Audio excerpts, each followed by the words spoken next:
Fantastic. Okay, so those of you that have taught child development parenting, that was the year-long class, I want you to just inhale and exhale and breathe, because it's the exact same standards.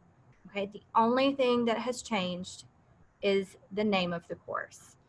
I have tripled checked this, guys. I went back and said, I know I've looked at it. I'm going to look at it again just to make sure that these standards are the same. And then I was like, you know what? I know I've looked at this twice, but I'm just going to triple check that these are the same exact standards. And sure enough, 3 times, they are the same, word for word. So everyone, exhale, inhale, exhale, breathe a sigh of relief. It's going to be okay. All right. You've got this. Okay. So,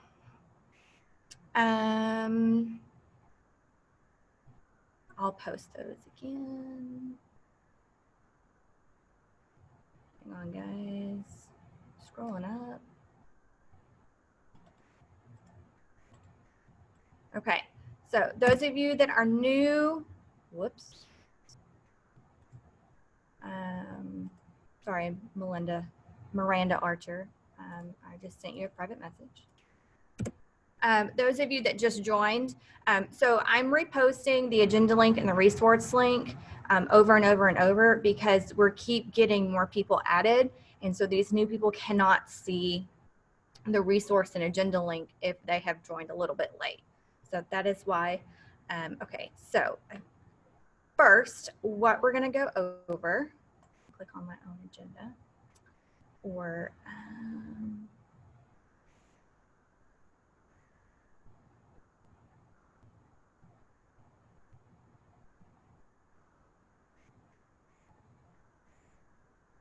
okay.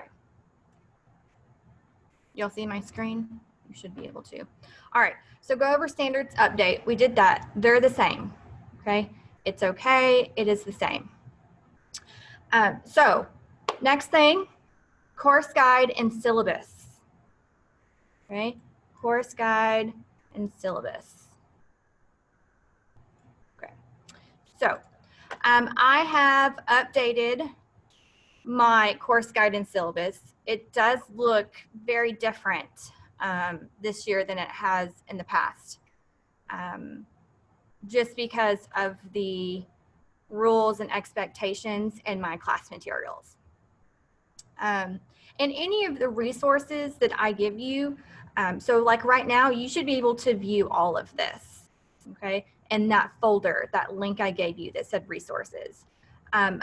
Do not ask for me to give you permission to edit it. I'm not going to.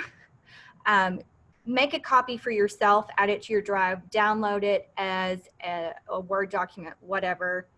But you will not get edit privileges, because that means it edits my original copy, and that I don't want you to do that. I love y'all, but I don't want you to edit my original. Okay, so front page of my course guide and syllabus. It's pretty simple. Course guide syllabus. This one is the second page gets a little different. The class materials, I do have a little bit more, just because, we're in the middle of a pandemic. And our school, I'm not sure what your schools are doing, but our school, we're not allowed to have students share any communal things like glue or scissors or books or anything along those lines. So I'm having them get their own stuff, and that they will need for other classes as well, and kind of make them a little knapsack of required materials. My expectations and rules are also very different this year. My number 5 is wear your mask at all times. Our school has developed a mask policy to where all 5th through 12th grade students will be required to wear a mask at all times. So therefore, that is now part of my rules.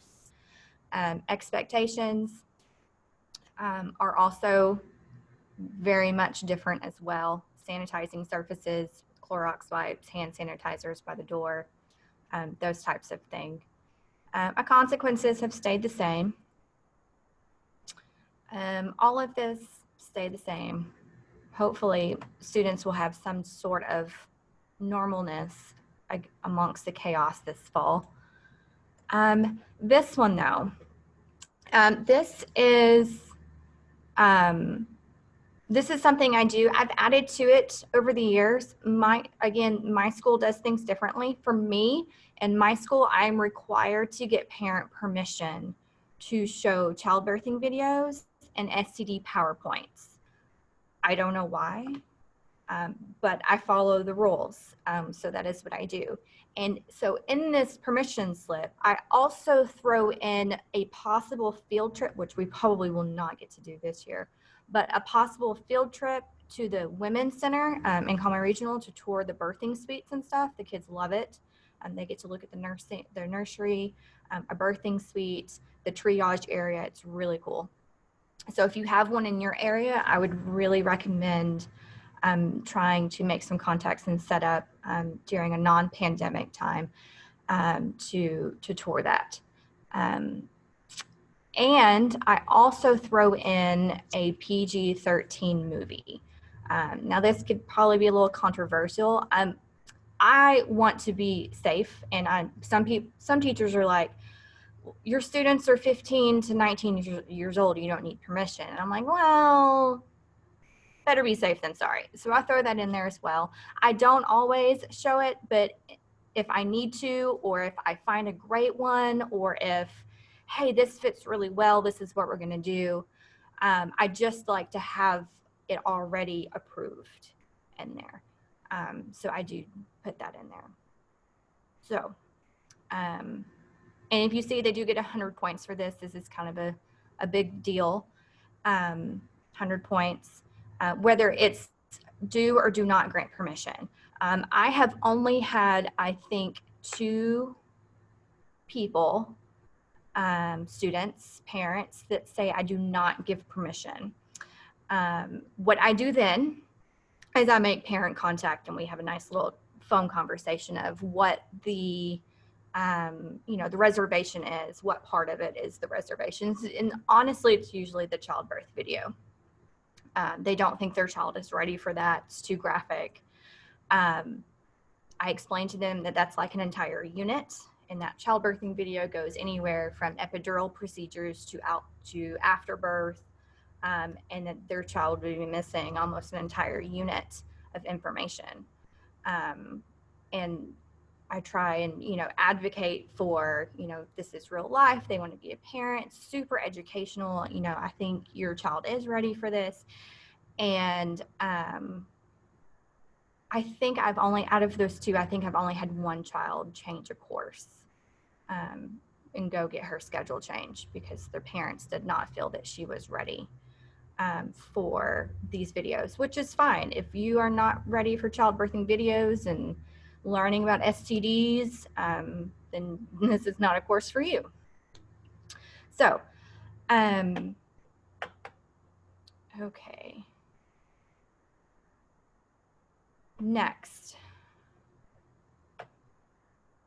is, where's my agenda? There it is. Okay. Go over course update, start course, yes, go over supplies, permission slip. Okay, and all of these materials, 3-ring binders, double-sided tape, markers, dividers, glue sticks, scissors, pens, pencils, and notebook paper. I have students get all of this because we use something called an ISN in my class, which is an interactive student notebook. If this is for you and you use them, great. Not every teacher uses them the same.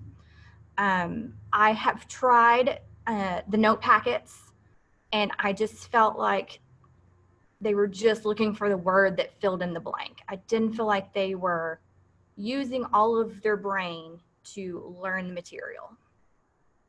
So I then switched to ISNs, and I just felt like them making all of the foldables and cutting it, and it was just so much. So then I kind of backed up and decided to make all of the foldables myself. And I added graphics when I could, because we know that visual plus hands-on plus hearing it kind of all connect the dots. So that's my thought process on ISNs. And right now I'm going to show you Okay.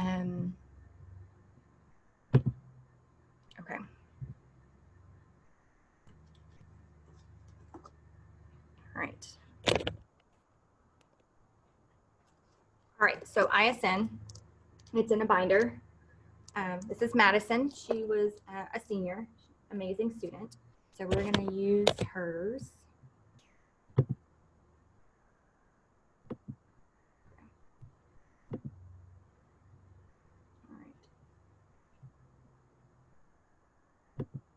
All right. So this is what an ISN is for in my class. All right. Table of contents.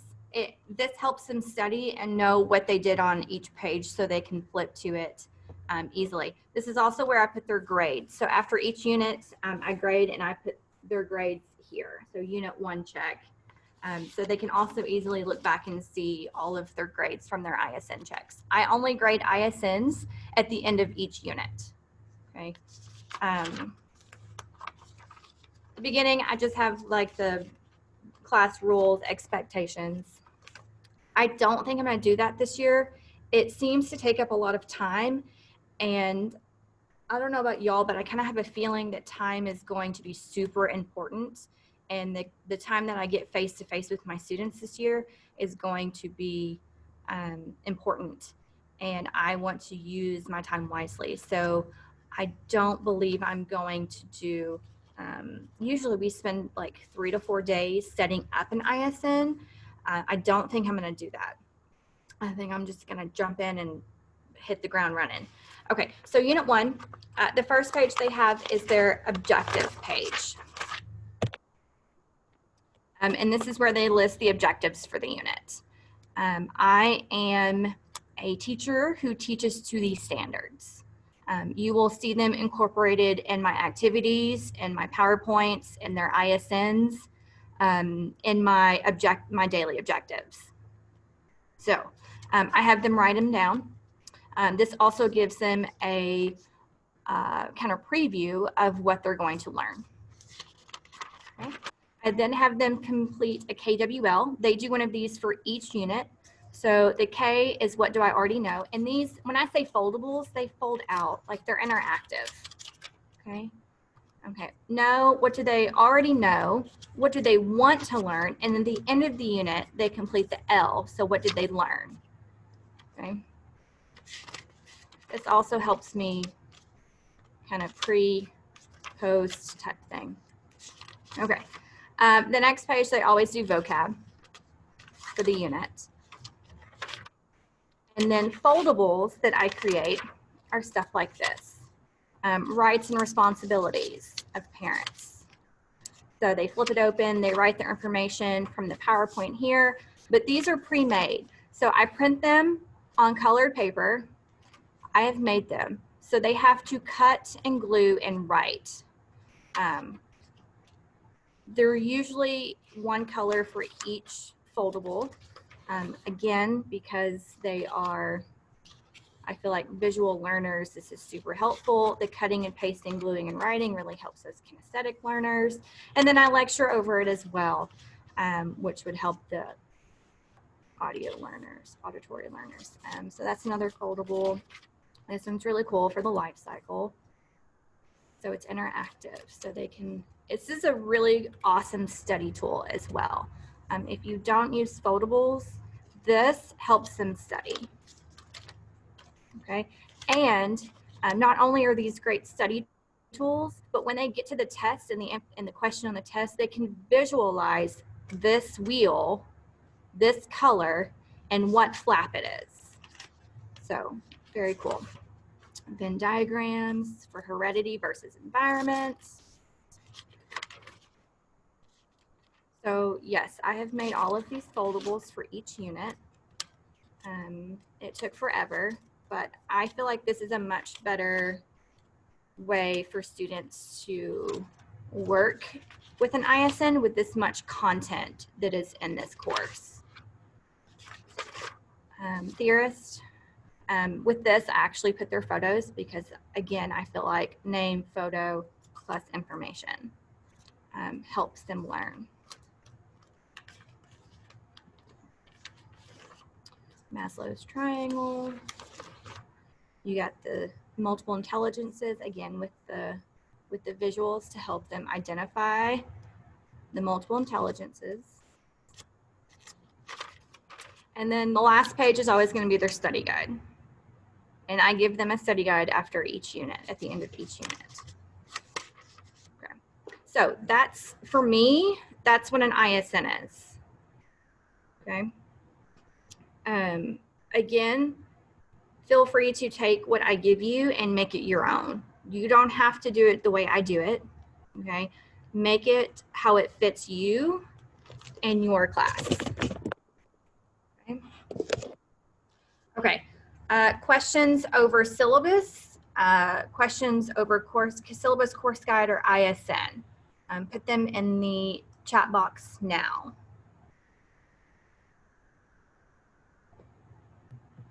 Yes, Teachers Pay Teachers do have a lot of packets and photables that are great. For me, again, I teach to these standards and I want to know that this exactly fits this. This exactly fits this. And for me, Teachers Pay Teachers, I couldn't find exactly what I wanted, so I just ended up making it. Yes, so you already have access to all of my foldables. If you click on the resource link, and in each unit in Lifespan, there are folders.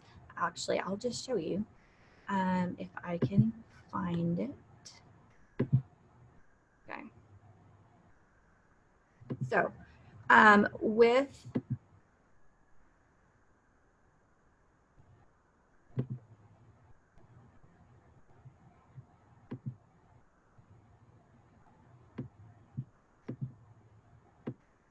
okay, so you should, when you click on that link, it will take you, where'd it go? It will take you to that resource link. Here's my syllabus and course guide, units 1, 2, 3, 4, 5, 6, 7, and 8. Okay, so let's click on unit 1 because that's what you'll start with first.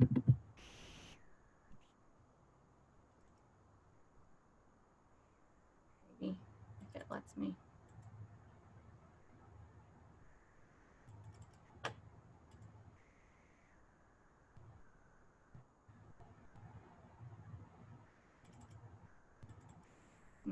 Oh, there we go. It's just being really slow. Okay. Up here you have notes, PowerPoint, and test. PowerPoint is always going to be my daily objectives for the day and the actual PowerPoint that I teach from, as well as older models too, that I just can't delete. And then here you also have a PowerPoint for a review game. So these are my objectives. And then here's the PowerPoint that I teach from. For notes, if you click on notes, my CDP foldables unit 1, those are all of the foldables that I have used for unit 1. I also have them embedded into the PowerPoint so you can see what they look like, which we'll get to in just a few minutes. If foldables aren't your thing, I do have hard copy notes with blanks in them that I used to use, but they're not updated like they should be. So foldables, Theorist foldable are updated, correct frameworks and everything. So, all right.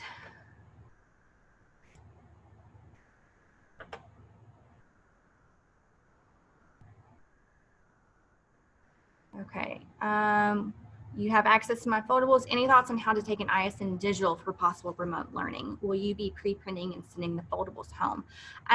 For unit, at the very beginning of the unit, I always print them. And so we have like a foldable day where they come and get all of their foldables and put them in order, because I always have them numbered and the order that they're gonna use them, and take them. So at the beginning, they'll have them for the rest of the unit. As far as when we pivot to online, or if we pivot to online, my plan is to have them copy down hand notes, everything that says ISN. It's not as interactive, but there's going to be no way for me to grade that ISN because it will be with them. So it's not the most ideal. But at the same time, like if I sent home note packets, I wouldn't be able to grade those note packets because they would be hard copies. That is my solution. I haven't quite figured it out yet. This is uncharted water for most of us. Thoughts about those students, the class that will be virtual and then grading of the ISN.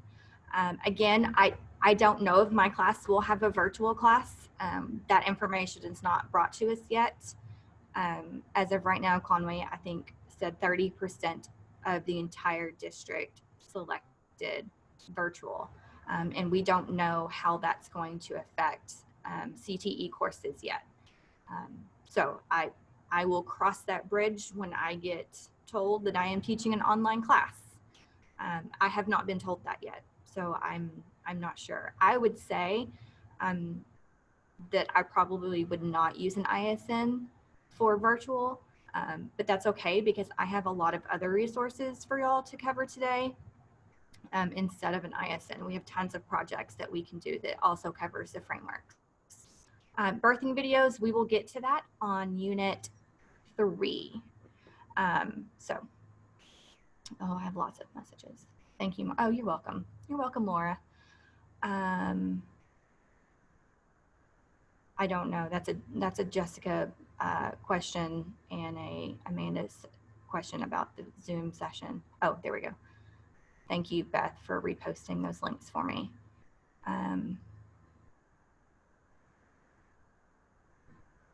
I could take the foldables. Question. Oh, yeah. Hi. Yes. Yeah. Hi. Sorry. Which question? Because I answered one about the video links. You answered it. I'm behind. No, you're fine. We're good.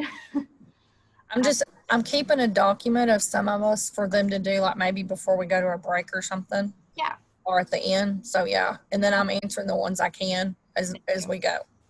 Thank you. I did take photos of all of my foldables.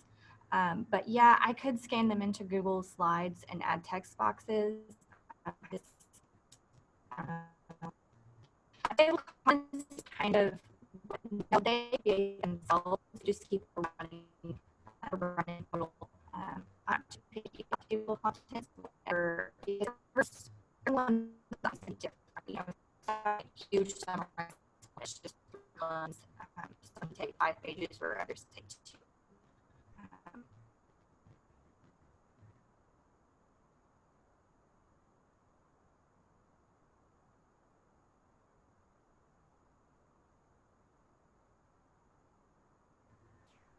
How am I now? Better? I think it keeps muting me. I'm not really sure. I don't know.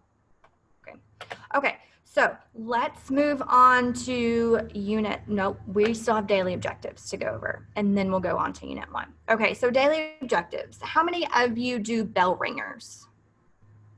Yes, okay. I did bell ringers for a while, and I had mixed feelings, honestly, about the bell ringers. So my district started really focusing on I can statements and having our objectives posted around our classroom. So what I did was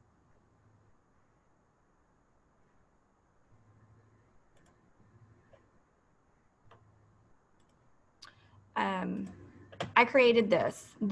My students get assigned this on Mondays. Okay. And then they turn it in on Fridays. So they have a place to put the date. Their I can statement, which is basically they're going to be their objective for the day.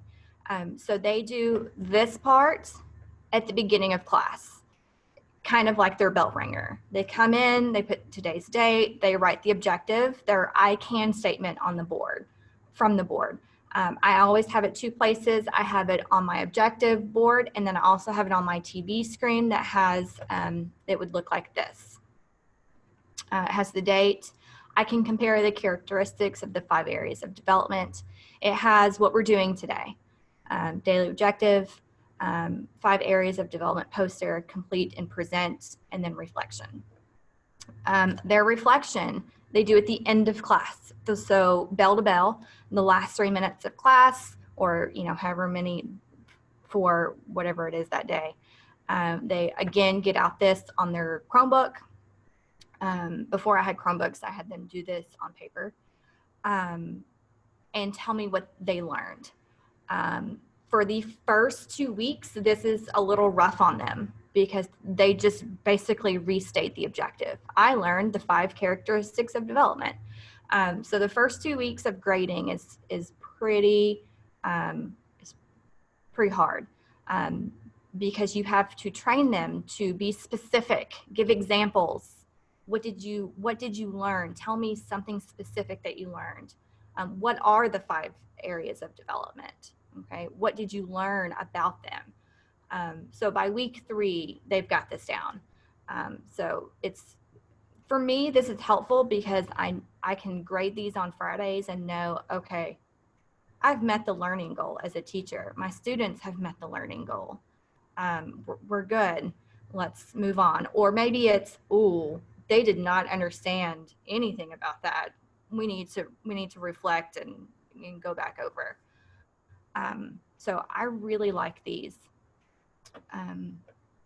So yes, they turn them in on Fridays and I grade them. So, and again, this is their I can statements.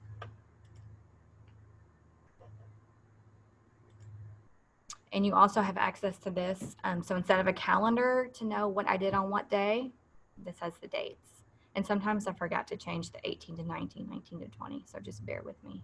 It also helps me go back and know, okay, I did this on this day. I'm ahead of schedule or I'm behind schedule. So.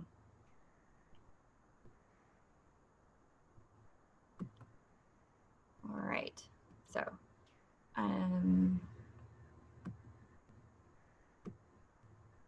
yeah. And then I have a new objective PowerPoint for each unit. So, okay. All right. Unit 1. I tried to be super organized for y'all today. All right, so unit 1 starts off like this. The objectives that they want to cover, okay, or that we're going to cover, not that they want to, that we're going to cover. They write these down, okay? They then do their KWL, which is foldable number 1. I have it titled for them. And then if you click on this, it would take you to the vocab. I use Quizlet for the vocabulary. So this one has 20 terms.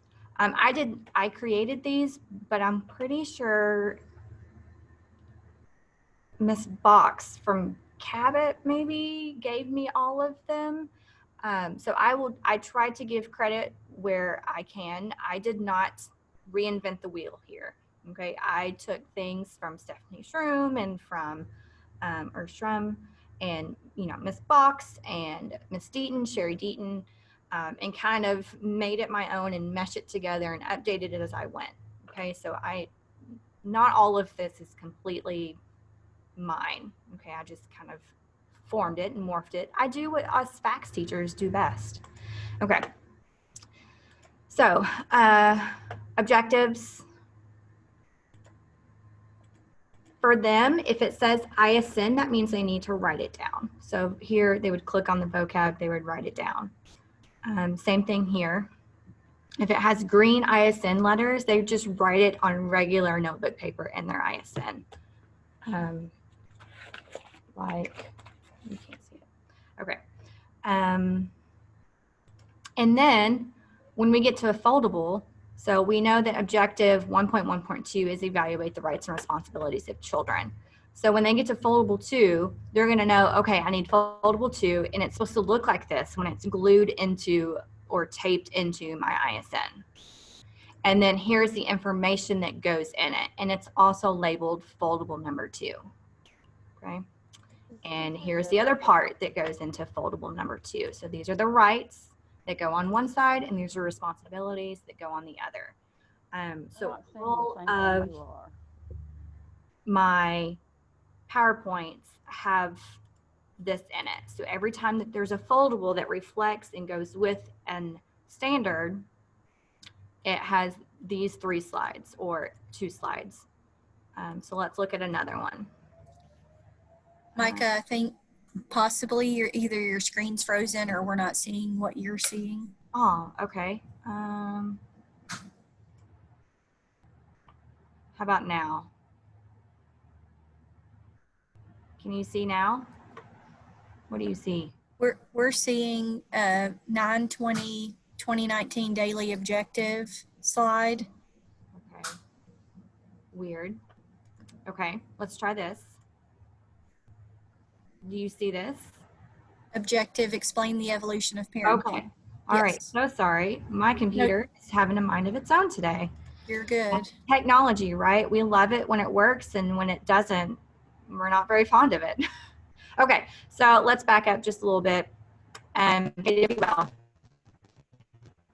And you guys, my screen share, I can't see the chat because I don't get that option. So yeah, if Jessica or Amanda, you come on and tell me like audio goes out, or if you can't see what I'm saying, I can't see the chat while I'm screen sharing. So okay.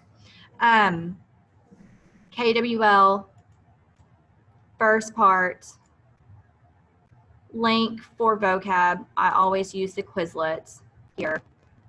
This is what it's called.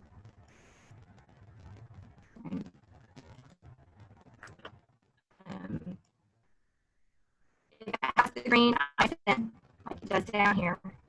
Just write this down in their bias notebook paper. This is not okay. When it gets to foldable, it will be labeled foldable number 2. And it will picture what the post looks like. And I send when it's done. Okay. And the next slide after that will have it labeled. Okay, so we have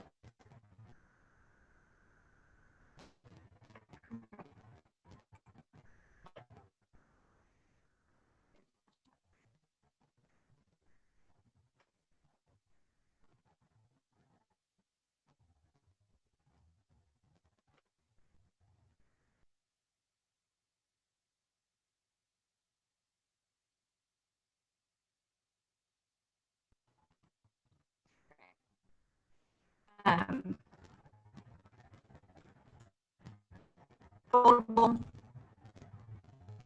number 2, information.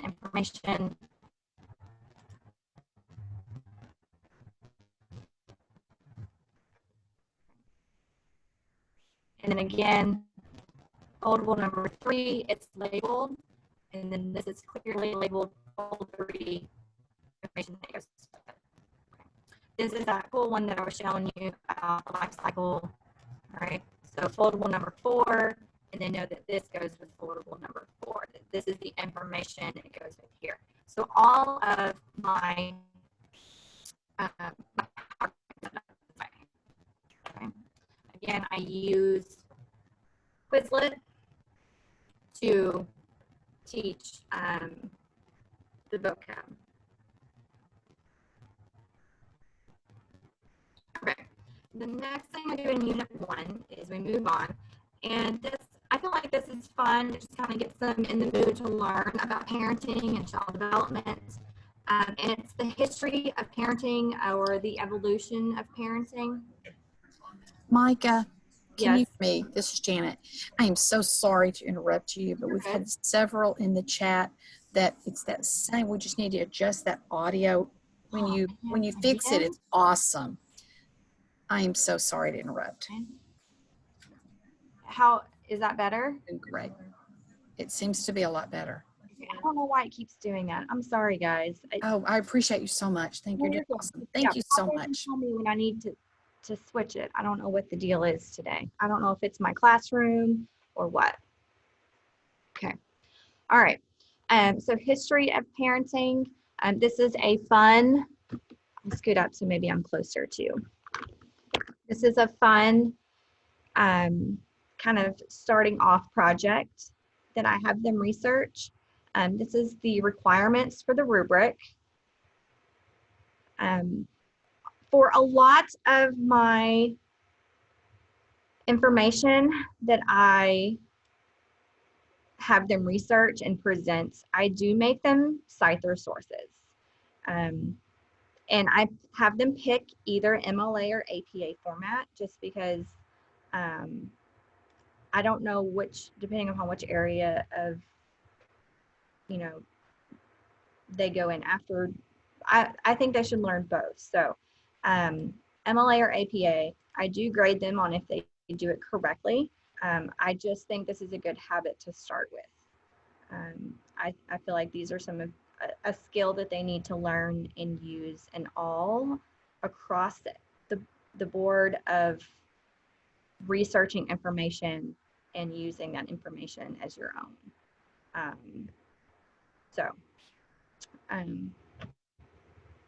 So these are the time periods that I have them research. I cut these out, have them draw them, like pick from a jar. And here are some of websites that I have found that would help them with their research. I kind of keep these to myself until they struggle. I want them to kind of to figure it out. And if they find other ones that aren't on this list, great. But if I have a group that's kind of struggling with this and they can't find much information, then I give these out. So,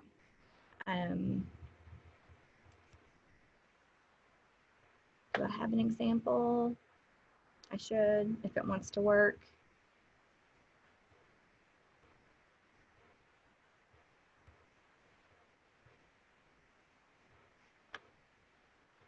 I also had them put, just to make it fun, I had them put memes or GIFs on their presentations. It's something that they like. It's something that they're interested in. And so yeah. It had to be from parents, like from a parent perspective meme. So this is one group's PowerPoint. They did have to present this to the class. And they did not use MLA format correctly, but so. I like this project. It's fun. It kind of prepares us for the rest of the units, I feel like. All right. The next thing is 1.3, which is the life cycle. I do a lot of digital posters in my class, and we'll definitely be using more digital posters now that we can't really share resources in the classroom, like taking up posters, taking up paper, having them use my markers. Like we can't do that anymore, really, not in my district anyways. I know everyone's different. So I have them create a lot of digital brochures, digital flyers, digital posters. Digital poster is used with Google Drawing. And again, that's not always an application that they know how to use in Google. So I like to have them learn it and by doing digital posters. So here, students will create a digital poster about the stages of the life cycle. You will do this by creating a Google drawing. This poster should include at least one picture for each stage of the individual life cycle and one fact about each stage as well. So here are some examples. So they can really be fun to grade, fun to look at. And I do feel like that once the students get the hang of Google Drawing is kind of similar to Paint for Microsoft. But once they kind of get the hang of it, it's fun. They can make it colorful. They can use different pictures, colors, fonts. It's neat. So that was a pretty good one. Here's another one.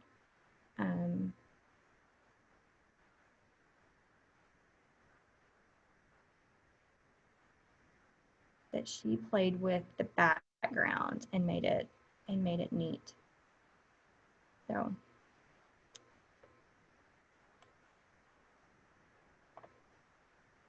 all right. And then moving on for Unit 1 was an NPR audio assignment. So, you know, we teach the theorist in Unit 1, and sometimes it kind of goes over their head. I can talk to them about it, and they don't really understand it. So I do this over Maslow, which kind of relates the human needs in a different way that they seem to enjoy.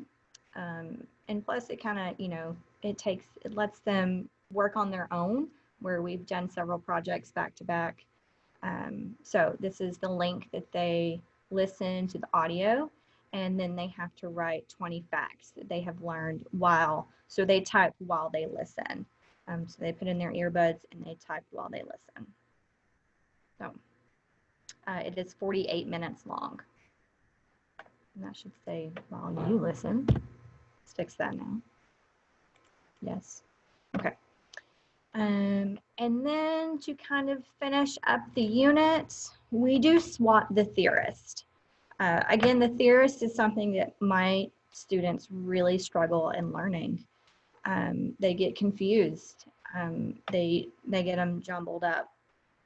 So we play a review game over SWOT the theorist, so what they do is I divide the class into 2 teams. Each team gets a fly swatter, like a literal fly swatter, and then I have the names usually posted around the classroom in one spot, either like on a door or on a board or wherever. I show them, this is like a PowerPoint, so I show them this, and they have to SWOT the correct name on the door. And whoever's swatter is on the bottom, so that means they got it first, gets the point. Their team gets the point, if it's correct, of course. And then we check the answers, with the next one being the answer. So sometimes I add their picture, because these are the same pictures that I used on their foldables, or they're should be pretty similar. So that should enforce that connection of picture, information, remember type of thing. So yeah, it's a really fun game. They get into it. A lot of them have never played a game like this before. And so it's different from like trash get ball, which they play in like every class, I think, or Kahoot. I don't know about y'all, but my kids are getting real tired of Kahoot. So this is fun. And then this should be the study guide. Yes, study guide. I always give this to them. I give them a day in class to work on this. I do not take up study guides for a grade ever, just because I don't feel like this is beneficial for everybody. I want them to use the study guide how they learn best, whether that's making flashcards, highlighting stuff in their ISN, making doodles next to it in their ISN. Maybe it is filling this out, but I don't feel like filling out the study guide is beneficial for all types of learners. So I do not take this up for a grade. Again, you make it in your classroom with what you think is best, but that's just me.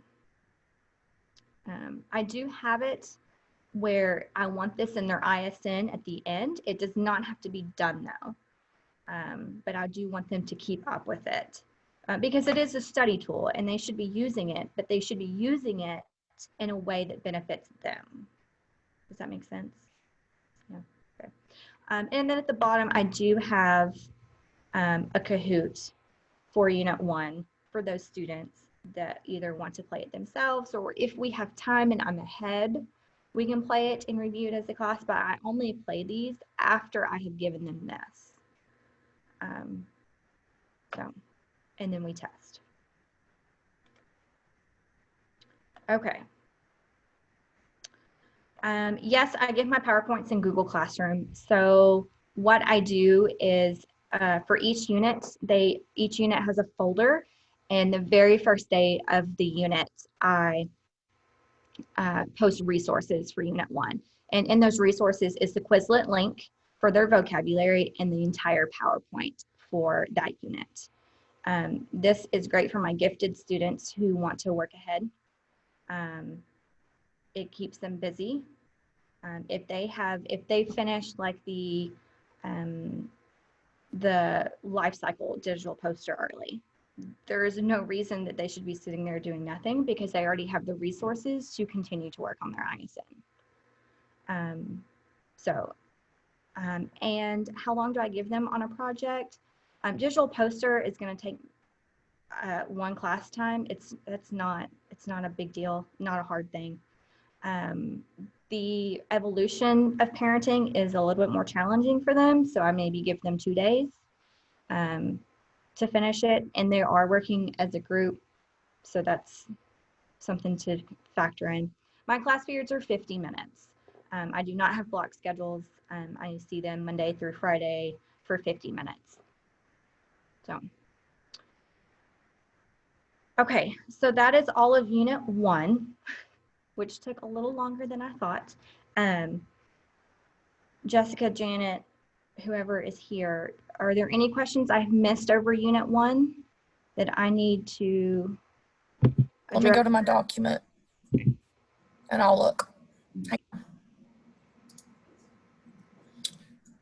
Okay. Okay, somebody need to know what birthing videos do you use, or where can you find quality educational videos? I don't really use a lot of videos in my class. They have blocked so many websites for us that having to go through the hoops of showing a video from a website. I use Baby Center for my birthing videos. PBS, that's not blocked. I use PBS for Unit 3 as well. So yeah, other than that, I don't really use a ton of videos. I do use CPS some. Sunday mornings, I don't know about y'all, but I love Sunday mornings. And every time that they have a post related or a story related to child development, parenting, lifespan development, I copy it down, write it down, and go and find it. And then we kind of have like a discussion. And I have some of those built in that we'll talk about in a little bit. So, okay, next question. Okay. Do students keep their ISN with them at all times, or do they leave them in your classroom? So before COVID, I would have a bookcase and they would leave it here. They would not take it home. I give them class time to work on it. That's just like an ISN work day. And I have them put colored duct tape on the ends. This helps them. It helps me with my bookcase and staying organized. It helps them not have to dig through all binders to find theirs because they know theirs is like the pink one with the purple duct tape or whatever. So each class is color coordinated. They keep them on the shelf. And they come immediately when they walk in the door, they get their ISN and go get their Chromebook and sit down. Now I'm not having them leave them because when and if we do pivot to online instruction or virtual, I want them to have this with them. That was our challenge in the spring. Was we left on Friday thinking we would come back on Monday, and then we never came back. So I was left with all of these students' binders, like 100 binders in my room. So I want them to keep these. I also, at the end of the course, I keep the best ones and have students use that as examples. This works really great for my special needs students. So keep a couple of the really good ones, and they know that, okay, if I'm having an ISN work day or if I'm done with something, I need to go get the binder that I like, that fits me, and I'm going to use that as my guide. So that really helps my special needs students. And also, sometimes I've even had my special needs students take both home to work on if they need to and if they request it. So But now I will not be keeping these here. Couple reasons. One, I want them to have it with them in case we do pivot to virtual. But two, I don't want them to congregate at the bookcase getting their ISNs.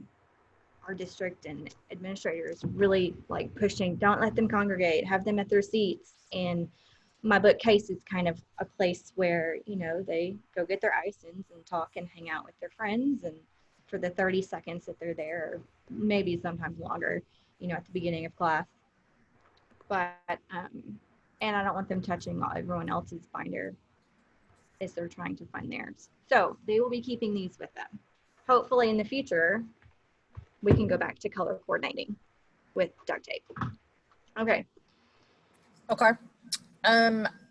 When you were talking about the objectives, and I think you were having the discussion on bell ringers, someone asked a question, and you said you do those on Chromebooks, like on a Google document, and then turn them in on Google Classroom. Mm-hmm.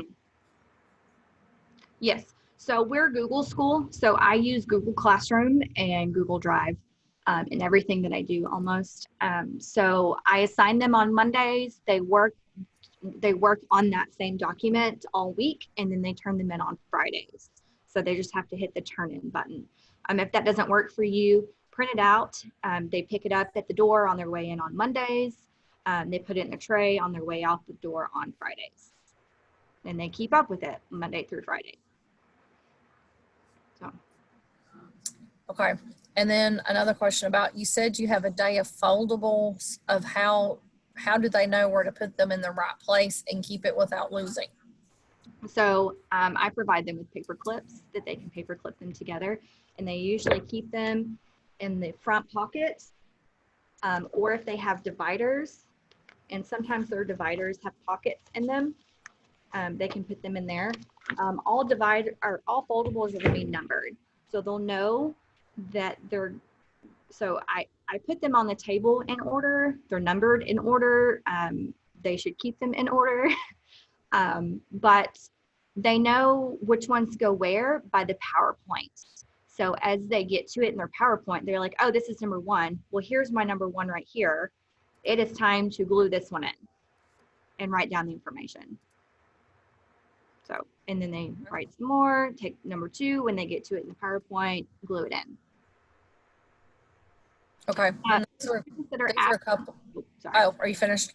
Sorry. Well, I just saw one that I was going to answer. Okay. They're absent from the daily objective. They also see my daily objectives previous. They get access to all of them, just like I gave y'all access to my daily objective. So they can actually see what my plan is to do in the future, and they can see what we've done in the past. So it is their responsibility to find the objective the day that they've missed and write down the objective. Where it says reflection, they weren't here to learn, so they have to write absent. And I still mark it off if they don't do that. So if they weren't here and they just leave it blank, that's wrong. They have to tell me that they're absent. And also I keep them on my board Monday through Friday for the daily objectives too. So they have multiple ways to get that information. They could also ask their classmates as well. Okay, we had a couple of questions that we can ask from that we can answer from our state level. Okay. And they were ones, I think I answered the people privately, but then I wanted everybody to know the answer.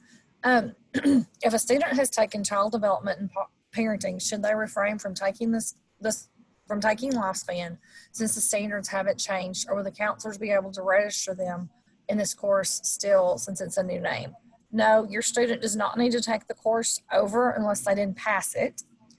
And the name changed, but the course code did not. So they're probably not gonna, I don't know if a counselor's gonna try to put them in there or not, but no, they don't need to take the class over. So, I mean, it's the same class, it's just a new name, that's all it is. And then also someone wants to know more about certification information. Are these for lifespan or for the other third level classes listed on the program of study sheet? How those are listed on the program of study sheet, Those are some of the certifications you can get or that work best. We listed the ones that worked best with those courses. Several of the ones on level 3 are for the child care guidance course, that child care aide, child care assistant, child care teacher are all related to students completing, having child care guidance. The Microsoft Office would apply to like dynamics of human relationships. So that answers that, hopefully answers that question. Paula, I have not, we have not gone paperless yet. I think it is a matter of time before we do. So for me right now, the only thing that would be paperless would be the ISN. And I'm hoping that they don't do that to me because I love my ISN. So I hope, we'll see. We'll see. Micah, where is your weekly objective sheet in the resource folder? I got kicked off and missed that a little bit. I'm not sure, but I will find it and I will post it in the chat. I should, but at least she's not in the one this afternoon. Yes. Oh.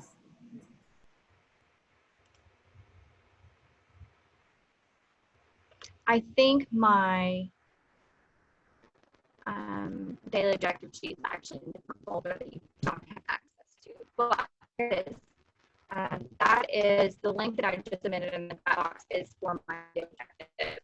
And you want to copy. All right. Let's get on YouTube.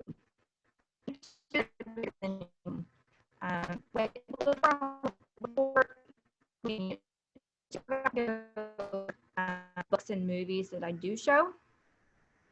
So let's take a sec and do that. For books,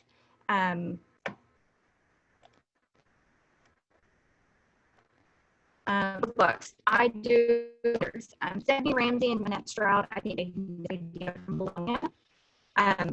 We have Wonder Wednesdays. So we read Wonder every Wednesday. Now, since we can't share the books, I have the class set and I can't use them, we will do audio. So I will play certain sections of the audio for the correlated chapters. And then they have questions that they answer after it that they post. So these are all on Google Classroom. They type their answers and then turn in. And we do that every Wednesday. And then after that, we watch the movie. Again, this is not something that I created, but it is something I use and something I love. And the kids really enjoy it.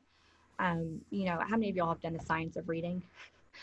We know that incorporating literacy into our courses is super valuable. So this is a great way to do it. Also, another book, I had my childcare students read this last semester and they really enjoyed it. And so what I'm thinking is I'm going to also have, before we do Wonder, I think I'm going to start having them read Educated by Tara Westover. This goes so well into parents' rights and responsibilities, into child rights and responsibilities, into abuse and neglect, that I love this book, and I think it really fits with our course. So for this one, my plan is to have them, read it one day. Well, we won't be reading, we'll be listening to it again, because we can't use my class set that I have. We'll be listening to it. And then at the end of the period that they have listened to it, they reflect over it and just kind of tell me how did they feel, what did they think, thought process, stuff like that. Not so much formal of answer these questions, there's right or wrong answers, but how does it make you feel type of thing. So that is my book suggestions for this class. If you want to incorporate literacy into it, your choice.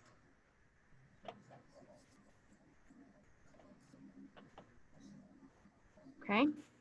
And then for movies, I don't feel like I show a lot of movies really. One that I showed last year was 5 Feet Apart. It is rated PG-13, so I did have, I had that permission slip, so we were good.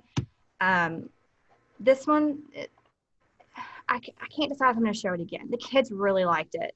It really connected. So if you don't know this movie, they both have cystic fibrosis, which I show after the birth defect unit, which we cover cystic fibrosis. They both have cystic fibrosis, and so they can't get within 6 feet of each other. So there's no hanky panky going on in this movie, which is really great. So there's no kind of awkward moments because they can't get within 6 feet of each other.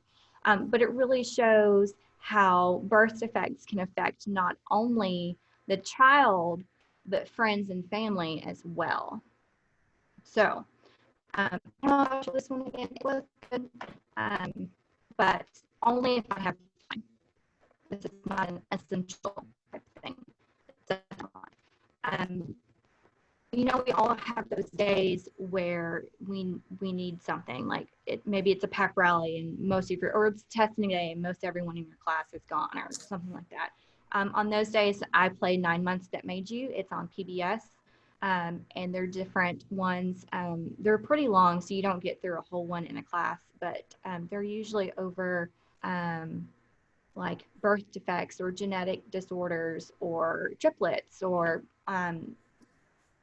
really cool stuff. It's interesting, scientific.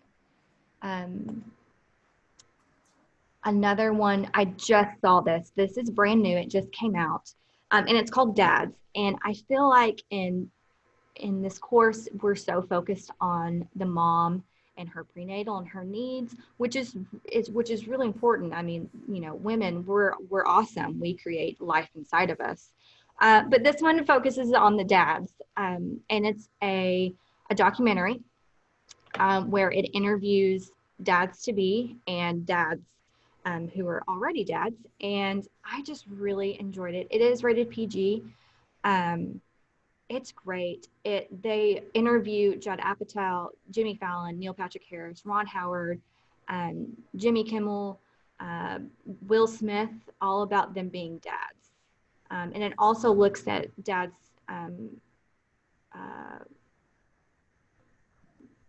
who else? Dads that are becoming dads, like getting ready to be a dad, like wife is pregnant, partner is pregnant, whatever. It's a great one. I will definitely be showing this one for sure. It made a pretty big impact on me. I watched it. As soon as it was over, I was like, I'm showing my kids this movie. Like that's how good it is. And then of course, after we finish reading Wonder, we do watch the movie Wonder.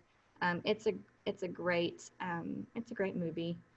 They can see how much better the book is, of course, and it kind of rewards them for finishing a chapter book. Not a lot of my students read for pleasure. I feel like this is a good reward for, hey, great job, you finished a chapter book, even though I made you read it, but we're going to watch this movie to go with it. So those are my suggestions. Again, I don't show a lot. Of course, I do birthing videos, but we'll get to that in a little bit. But I don't have a lot of time to show movies, and it has to be a purpose. We should not call them movies. Educational videos, educational films. So, okay. All right. When do you start Wonder Wednesdays? During birth defects? Yes, I usually start Wonder Wednesdays right before birth defects, maybe at the start of Unit 3, I think. So. Oh, Mary Smith introduced Minette to Wonder Wednesday. Oh, good. Yay. Well, see, full circle. Thank you, Mary Smith. Thank you, Minette Stroud. Thank you, Stephanie Ramsey. Again, I did not reinvent the wheel. I just take what I get from fabulous teachers. Okay, so starting Unit 2. Are my speakers okay? Are we good? The table of contents that the students create, I do not have anything for them. I just tell them to make 3 columns, a date, the objective, and then the page number. How many weeks does it take me to get through unit 1? Unit 1's really small, so maybe like a week and a half. Not a lot. Unit 3 is the big unit, where kids are most interested. I mean, that's a lot of information in Unit 3. So Unit 3 is my biggest. And then Unit 4 is quite big too. Well, let's start on Unit 2 before we get there. All right, so Unit 2, I'm gonna start screen sharing again, and then Unit 2. Okay.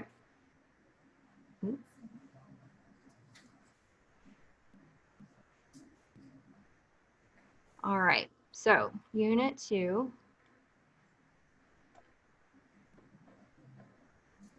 Family significance. And I have not updated everything yet. I will update it as I get to it with the new lifespan development title. So here, again, KWL, vocabulary, which take you to the Quizlet link right here. Okay, there are 40 words. Here are the foldables for Unit 2. It always starts out with the KWL. That's going to be the first foldable. Okay. Okay. So the first couple slides are just fun, funny slides. I find them funny. I feel like as I teach them, my kids do not find them funny. So I don't know if it's just me getting old or maybe my humor is going away. But they're not really into these anymore. So foldable 2. So you can just see it works the same way as it did the last unit. Anything that's in green, they write down their ISN just on notebook paper. And then if it's in red, that means they know it's a foldable. And then I have pictures and then the information next. Okay. All right, so there's your foldables for Unit 2. There's your vocab for Unit 2. The first thing in Unit 2 that we do. And then the next couple of assignments are super quick and easy assignments. They're not difficult. They should not take them long to do. But I do think I got these from Sherry Deaton. And then I just kind of modified them and updated them to fit the new stuff. So the first one is a checklist of personal qualities. This here, they have to create 10 qualities that they think an effective parent should have. They need to highlight the ones in red that they feel like they need to work on and improve on, and then they highlight 2 of the qualities that they feel like, you know what, I got this, I'm good at this. And then they have to insert a picture and write a paragraph on each one that they highlighted, red and blue. So there should be 4 paragraphs. Here are some examples for you.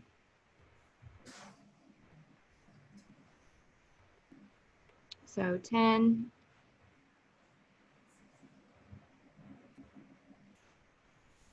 Highlighted the ones in red that they need to work on. They highlighted the ones in blue that they're like, you know what, I got this, I'm good, I've mastered this quality. Paragraph, paragraph, paragraph, paragraph. So next is, I think I may have another example. Nope, next one. The next one is role model characteristics. So students will create a list of 5 characteristics that you think a positive role model should have. For each characteristic, students will explain why they think it's important and how they will try to model it. So here we go. I really try to hit home, you know, if you're not going to be a positive role model or a role model for your child, somebody else is. someone's going to step into that role and fill it. And it may not be the person that you want them to be. You know, it may not be the role model that you think should be there for your child. So it's your job, it's your responsibility as a parent to fill those roles. So you need to self-reflect, like what should a role model look like? What can I do to be a good role model for my future child? And here is an example. So they have the statement and then why and how. Why they think this quality is important. How will they complete it? And then picture. So super easy assignments. It does make them self-reflect, which I think is really important. It makes them self-reflect in a way that, okay, I'm definitely not ready to be a parent yet. And if I do, I gotta get my act together. Or, man, parenting is, you know, you don't really think about this stuff. You know, they have lots of responsibilities. Or, you know, you know, in general, I'm a selfish person. Maybe I need to work on that. You know? So I think these need to be self-reflective, look at the interior of themselves a little more that they don't always do. Okay, next is, oh yes, the parenting, the 3 types of parenting. I love this lesson. I actually got this from, I think I'm saying it right, Stephanie Shrum, I can't remember. It's been so long ago, but I use it every year and I love it. So 3 different types of parenting styles, rock, tennis ball, and marshmallow, authoritarian, permissive, and democratic. This right here is kind of the introduction to the lesson and what you do, okay? Here, you should have the article that they will read, highlight, and take notes over about the 3 different styles. And then this page should be the pro and con list. So rock represents the authoritarian, tennis ball Democrat, and marshmallow permissive. So what this should look like for students is a little packet, and this is a printout that I hand them. It should be article that they read, highlight the important parts, highlight parts that they really feel that it's important or that really resonated with them, and then I have them partner up and create a pro-con list, which is here. Okay. So this lesson is and marshmallow, and for each list word describe rock, tennis ball, bouncy, flexible, marshmallow, sweet, squishy. Okay, something like that. So they create their own list, and then I go to the board, and we create our own table. Characteristics, and then which one of these would you describe parents as well? And then we have a couple laughs, like squishy, haha, round, they laugh. Sometimes they put green. Thinking of, hard, so flexible, soft. So then we talk, have them marble, high important stuff, okay, and say, okay, you can't understand me. Is that because of my audio? Is my audio good? Micah, it is not good probably the last couple of minutes, and it's such good information. Everyone's so excited to hear about this. someone suggests, are you moving the mouse around? I don't know. Someone suggested maybe it's the movement on your desk. Just a thought, but such good information. Okay, is that better? Can y'all hear me? I think that's better. Okay, I keep having to switch which which microphone I'm using on my laptop. Huh. So something's up with my laptop and my microphone that's built into my laptop. Gotcha. Trying to see if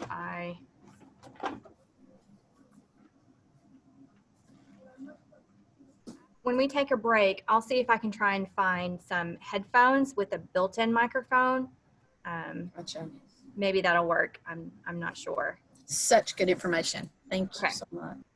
Micah, Yes. if you want to take a break, we might want to do one now because Yeah. it is 11:20. Yeah, let's take a break. And I'll see if I And can let's break till, yeah, let's come back about 11, in about 5 minutes, about 11:25, 26, somewhere in there. All right, sounds good. Yeah. All right. Everybody run, grab a snack, do something.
Okay, can y'all hear me at all?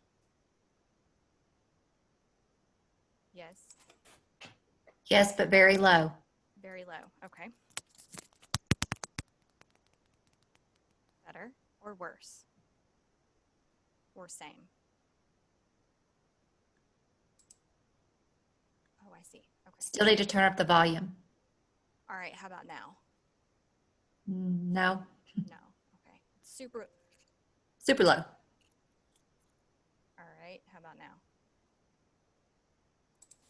No.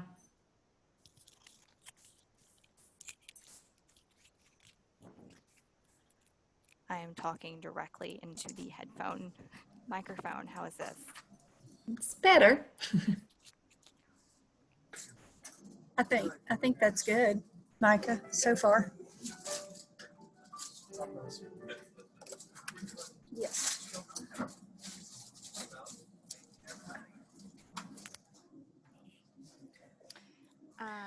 Diana, you do not need my permission. Print them off, give them to your students. That's totally, however you need to change the format, that's fine. As long as you download them and make your own copies.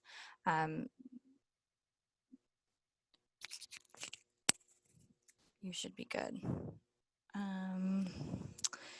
Isn't there a volume button on your mic? I'm not sure.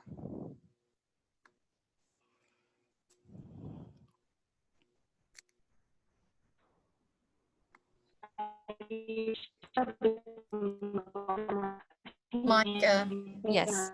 it's on the one that you were holding up where you can put your hand, like you can see me. Yeah, it's all the way up.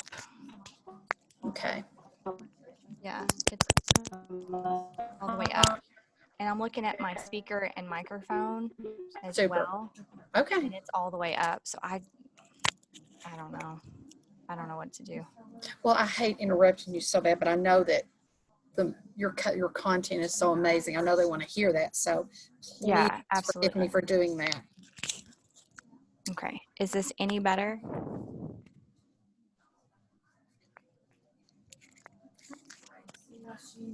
Can you hear me? Someone just said, I can hear Micah just fine.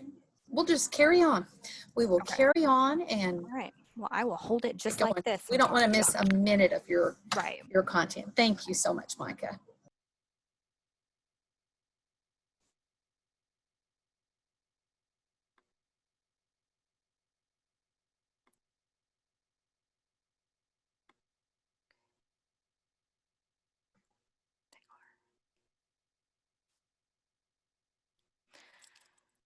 Okay.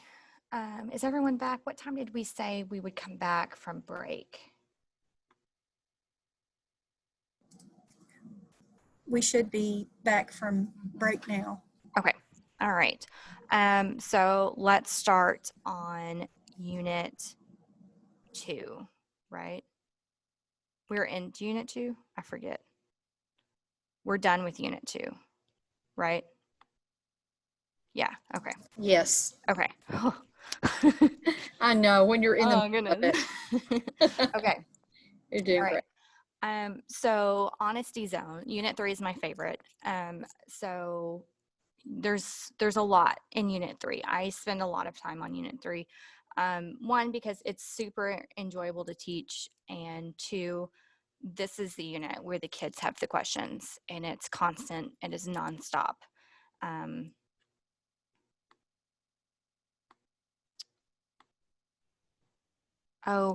Hey, can I be a co-host again so I can share my screen? Can someone make me a co-host?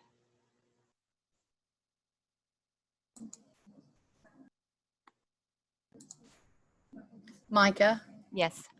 can you share what happened? Did it just go down? Yeah, well, since I left and then rejoined. You took a break. Yeah. Yeah. Gotcha. Okay. I'll get that going. Okay.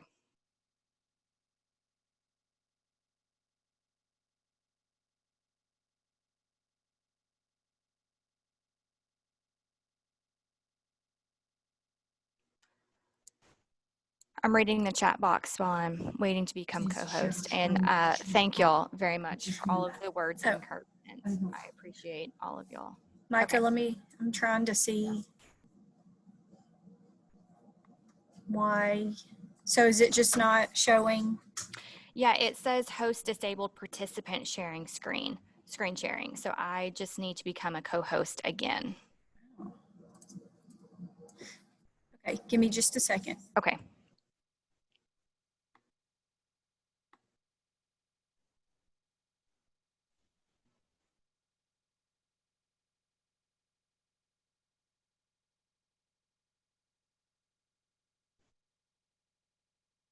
Okay, so yes, Unit 3 is my favorite. So there's lots of information in my folder.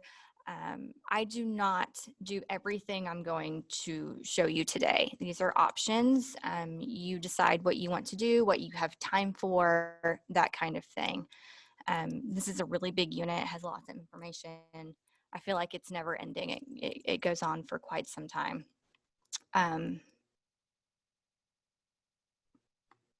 Oh, there we go. Okay, I'm good now. All right, so this is Unit 3.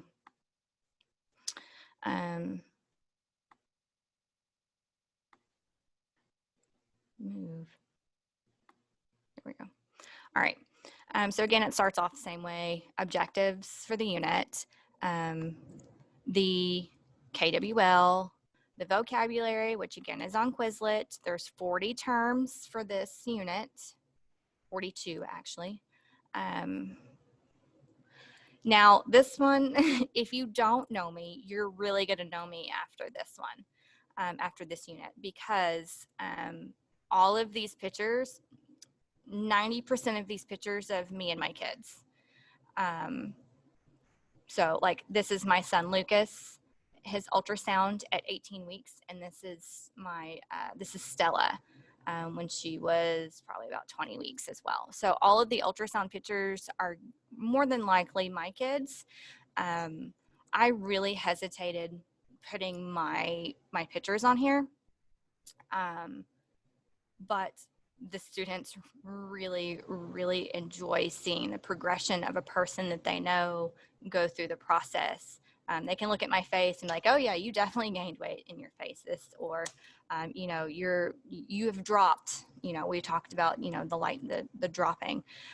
So I really hesitated putting my pictures because they are not the best. But again, I'm super open and blunt with my students, and I don't sugarcoat much. So I feel like they really enjoy seeing this aspect of my life. And I also think it helps them validate that, hey, I'm an expert in this field because I'm a mother of 2 and I've been through this process. Do I know everything? Absolutely not. I'm a lifelong learner. I learn things all the time. Things are updated. I do not know everything, and I tell them that too. So I have a son Lucas, and I have a daughter Stella. So Lucas, Stella, Lucas, Lucas, Lucas, Lucas. That's the day we found out Stella was a girl. So yeah. But this is basically set up the same way as all of the previous units. ISN, if it's in green, they write it down. If it has foldable with a number, they know that they need to find that foldable, like this one. And the information on the following slides go in that. And I do not expect them to write all of this down, okay? That's not going to fit on a foldable. They are going to have to learn to condense and paraphrase. That is not something that these students know how to do. They think you have to copy word for word everything, and that's not the case. They need to learn how to paraphrase and choose the important aspects and information in a condensed way. So, yeah, same way it's built. Here are the foldables for this unit. This one actually has parts 1 and part 2. So make sure that if you are doing this, you print both parts. I did it this way because of paper orientation and how I wanted them printed. So yes, and again, I tried to put pictures on there for them to remember. So especially this one was a good one. All right. Okay, the first thing that I do is I have them do this. I have them get out a sheet of notebook paper, or maybe sometimes it's a Google Doc or whatever. Usually it's a sheet of notebook paper because they really want to feel anonymous in this aspect. I have them read the following articles, watch the videos, and then I have them write down any questions they have and turn the paper into the tray. The videos I show are the basic kids' health, teens' health about menstrual cycles and puberty and the reproductive system. I have kind of, I was really awakened. My very first year of teaching, I taught this.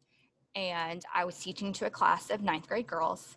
And I did not do like a pre-assessment. I had just went in thinking, naive teacher, thinking that these girls know all about their menstrual cycle and their body and all of that stuff. And I was teaching, and as I was looking at their facial expressions, it was a completely blank face. Like they had, the majority of them, what I had on the screen was the side view of, actually, I think it's probably here, the side view of the woman's anatomy, okay? I had this on the screen, and one very brave little girl, and I thank her for this day, raised her hand and said, "Miss Bishop, you've lost me. I'm confused." And I was like, what are you confused about? Like, we haven't gotten very far. And she's like, I see that there are 3 holes there, and I only know of 2. And I was like, oh my God, are you being serious? And then finally the other girls in the class, I think I had maybe one boy, were like, yep, I'm in the same boat with her. I don't know what you're talking about right now. And so then I had to realize I had to back up and start from the complete beginning because they knew nothing. Whatever class prerequisite, whatever they had before me, if they had anything before me, was not an adequate version, I'm guessing. So I always do this just to kind of do a pre-thing, like what do they know, what do they don't know, and kind of an anonymous so that we can address questions off the bat going forward. Because I was blindsided and I will not make that mistake again. All right, so if you don't use Teens Health or Kids Health, it's really great. They have visuals and little videos, and then they put it in context and vocabulary that they can understand. So I do that first. The next thing is kind of like a lab lesson. So here, what they did, let me zoom out so you can see. My fantastic intern, I had an intern one, I forget, my years are running together, but her name is Miss Jordan Lamb, and she is amazing. And whoever school district, I can't remember where she went, they are super lucky to have her. So I had a create your uterus type of thing for Play-Doh. And Miss Lamb really took it a step further and hit it out of the ballpark with this one. So she took this, the create your own female reproductive, it was uterus, and added in the female reproductive system and just made it such a fun activity. So basically what they had to do was they had to use Play-Doh. They had to cut out the words, okay? And they had to make 2 replicas using Play-Doh of the female reproductive system.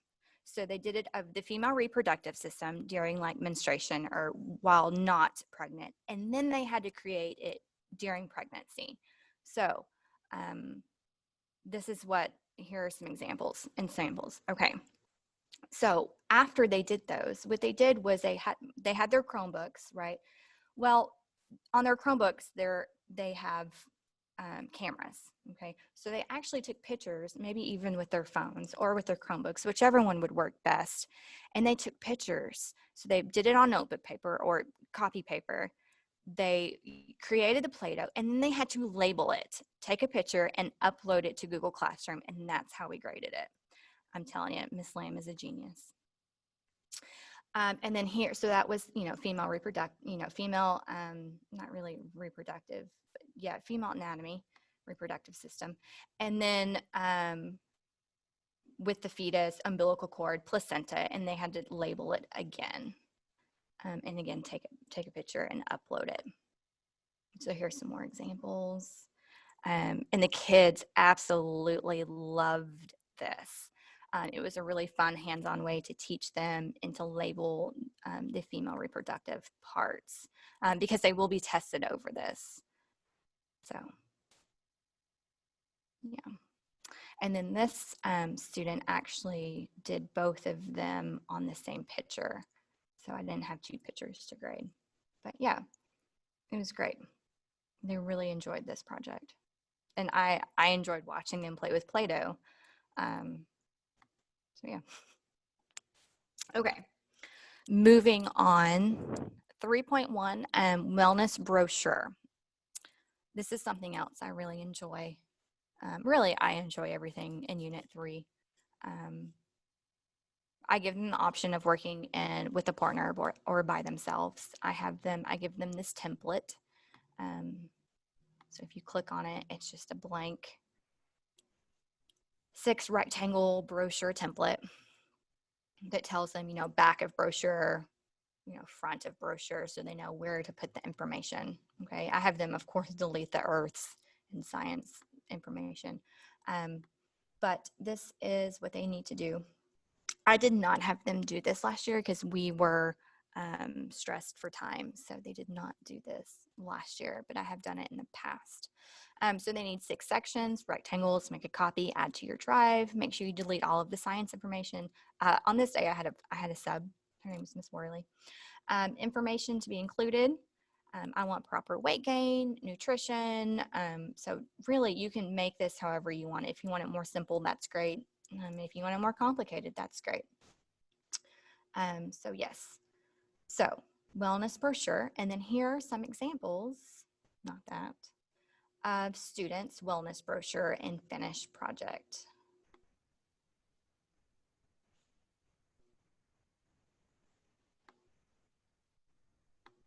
You can kind of see. So this is what it looked like. So emotional nutrition, diseases, exercising, medical care.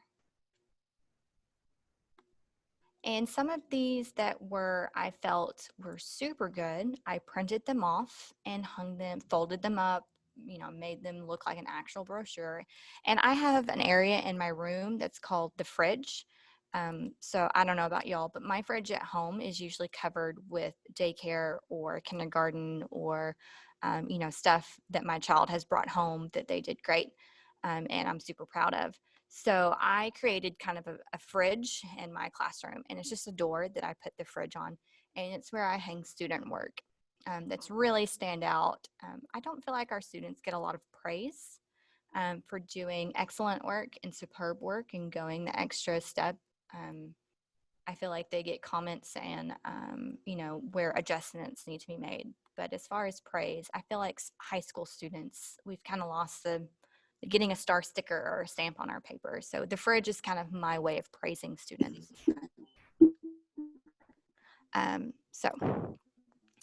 But this is also a good one. Not as colorful. Will do. It's also a good one. Not as colorful.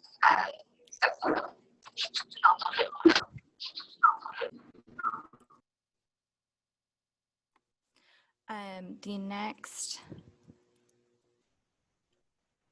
project is 3.2. Again, I go in order of the standards. It helps me stay organized, and it helps me make sure that I'm covering everything that needs to be covered. So thank you for keeping standards, especially keeping them the same from child development parenting. It has made my life super easy. But changes in the fetus and mother's body timeline rubric, again, this is something that they actually create a poster on. So this year it'll be a bit different because it'll be a digital poster. But here, I don't have an example because it's an actual poster. So I have them get a piece of poster board and they draw a line down the middle. So half of this poster is going to be about the mother and half of them is going to be about either the fetus, embryo, or zygote. On the mother's side, I want 2 pictures of the mother. It can be hand drawn. They can print it out at the library if they want to. They can cut it out of magazines, whatever they want to do. I want to know what trimester she is in. And I want to know 5 facts about her during this time period. And they draw or sign up for a time period. I have the weeks broken down, like 1 to 4, 4 to, I have it broken down, I want to say by trimester. So I will have students do duplicates of the posters and of the time periods. And then on the other side, I want to know if they're what prenatal stage they are in, and if it's, you know, fetus, embryo, or zygote. And I want 2 pictures representing the fetus, embryo, or zygote, and I want 5 facts about the fetus, embryo, or zygote during that time period. And sometimes their weeks are going to be both zygote and embryo because maybe it's the start and end of one. How I present these, because there's duplicates, I usually group them together by specific weeks, and then we do like a carousel where they walk around and look at each groups of posters for weeks, and then they discuss with their group members. So, okay, this is a fun one. Here is one of the CBS Sunday Mornings videos, protections for pregnant workers. It's fairly recent. I saw this and was like, oh my gosh, I need to show this. So this is not a, you know, like a big assignment. I just post this link, have them watch it. It may be like a starter for the day and say, how does this make you feel? What do you think of this? What are your thoughts? It's nothing like give me 10 facts or anything like that, which you could do. But for me, it's more of a conversation starter, reflection type thing. I don't know if y'all watch Sunday morning. Yeah, January 12th, 2020. So very new, relevant, recent. I try my hardest to, if I'm using any type of research or websites, that one, it's relevant and recent, and it's from a reliable source. I think that's important for students to learn as well as they are making their way through the world and creating their own research and projects and whatnot. So I try to model it by selecting various sources that are as reliable as I can get. So CBS News is a great one. Sunday Morning is a great one. I really like it. All right, and then I know we got like 10 minutes left, so I'm gonna see if I can get through Unit 3.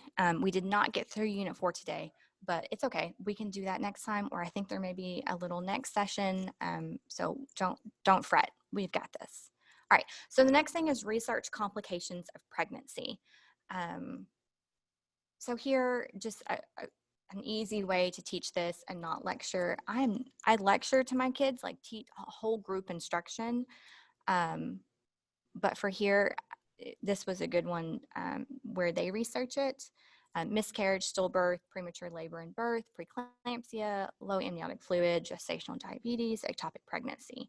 And then last one. So they just answer the questions. They have to research using, again, reputable sources. Prenatal tests. With this one, I do make them use babycenter.com to find the information. And then they list the things I did not create this. This was created. I can't remember who. Probably Sherry Deaton. But again, you don't have to use this. This is just an extra thing instead of lecturing if you want to have them or to reinforce it. Prenatal test. Birth defect. This is one of the big projects for this unit. So really big. I have them do this independently. They do not work with a partner. They have to include the description of the birth defect, the symptoms, the developmental disabilities. So they have to remember back to the 5 areas of development, life expectancy, and some of them are, full life.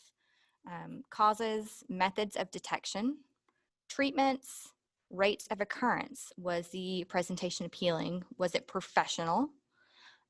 Did the student present in front of the class? It is like pulling teeth getting these kids to present in front of the class. So I make it part of their grade. They have got to be able to learn how to present and public speak. Like I'm doing it right now. Like if they have got to learn how to do it, they may not be awesome at it. They may not be the greatest, and that's okay, but they need to be somewhat comfortable with it before they leave my class and go out into the world in whatever aspect they want to do. And then again, information cited. This one's worth quite a bit, 130 points. It does take them several days to complete this. So each topic on a different slide. So I want each of these things on their own slide. I hate it when they give me information and everything is super tiny on one slide. And it's like, no, that's not okay. 1 picture minimum per slide, and be sure to cite your information. Sometimes I use this Google form for them to sign up for their birth defect, where they have their choice 1, choice 2, choice 3, and I tell them they may not always get their first choice. Everyone wants Down syndrome or fetal alcohol syndrome, and I don't want my entire class to do a presentation about that. So those are actually choice 4. But PKU, cystic fibrosis, sickle cell, Tay-Sachs are some of the ones that they don't always hear about, and those are the ones I want them to learn about. So sign up. It creates into like a little Google spreadsheet that's super fun and easy for me to view who's getting what assignment. And then here's just some examples. They do have to create a Google slide over it. So I believe this one's Avery's. Micah, can I Yes. make a really quick announcement? Yes. I just wanted everyone to know that I just placed the link to the Google form that everyone needs to complete in order to get their 2 hours of professional development awarded to them. So if everyone will go ahead and try to open that Google form and make sure you have that link if you need to wait to fill it out until a little bit later, but we do want that completed by 3 o'clock today. Sorry. Oh, you're good. Thank you. All right. So after birth defects, again, if I was to show the 5 feet apart, I would do that here. Start reading Wonder at the beginning of this unit so they can really resonate the birth defects and how it affects the family as well. Then we move on to STDs, which is one of my favorite parts of this unit. I know it's super gross, but I love grossing out the students. I think it's just fantastic. So this is probably my second favorite day is STD day. We do, of course, I showed the disgusting PowerPoint, but I also do a little myth and fact game where they have to hold up a red card if it's a myth and a green card if it's fact. So I read the statements and then they hold up the card. I also do the review questions and I do a sharing game. And I was trying to find a digital copy of it last night and I could not find it. But basically it's index cards and you write like an A, an H, a CB, and a CC on index on those, just those. So an A, an H, CC, and CB. So on those 4 index cards, and then you pass those out to students, and the rest of the class gets blank index cards. and they have to get up and go and get signatures of 3 people, except for the person whose card has an A, because that stands for abstinence. And basically it shows how STDs are spread. CC stands for correct condom usage. CB stands for condom breakage. H stands for HIV. So in all, everyone in the class will have to stand up because they are all infected, except for the one who has the A card, because that's abstinence. Super fun game. Kids like it. They're super grossed out. What is this one? Contraceptive methods. I get so many questions about contraceptives in my class that I created this last year just because I couldn't cover everything. So I created this chart where they have to research it. I think I was gone a day and was like, you know what, this is what you're going to do for the sub. So I just have them research it. Where can you get it? How does it work? Advantages and disadvantages. A percent of effectiveness. So I always want them to compare that to the abstinence cost, which is 0, and effectiveness 100. So I think that's a good one. Almost done, guys, promise. And then after STDs is birthing videos. Birthing videos, love it. Second, this is my favorite day, is birthing video day. And then we have the review questions. With this unit, when we go over Braxton Hicks, I'm gonna stop sharing so y'all can see me. When we go over Braxton Hicks, I do the balloon ping pong ball, which is fantastic. If you haven't seen it, you get a balloon, you put the ping pong ball inside, you blow it up, the ping pong ball stops the air from coming out. And then if you push in the middle, those are Braxton Hicks, that ping pong ball doesn't go anywhere. But if you push from the top, which are real contractions, the ping pong ball will slowly make its way out. So here you can talk about the cervix dilating and Braxton Hicks contractions versus real contractions. It's a great, great tool. For birthing videos, I show the ones from the birthing center, or birth center, right? And I show probably, I show the natural, well, I show the water, I show the natural, I show epidural, I show the vaginal birth with the epidural. So I also show how the woman gets the epidural. And then I show C-section and C-section recovery as well. And yes, we do get through all of those in one day. It is a lot, but the kids really love to see all of the different types. I'm going to look at my agenda real quick, make sure I covered everything for 1 through 3 before I let you go, just to double check. We did that. Yes. We did that. Awesome. Okay, so unit 3. If you want to have a guest speaker, a doula, I've had a doula come talk to the class, midwife guest speaker, that goes along with framework standard 3.4.3. It's a great one. And then at the end of this unit is also, if you're wanting to take a field trip to the Women's Center in your area. It's great.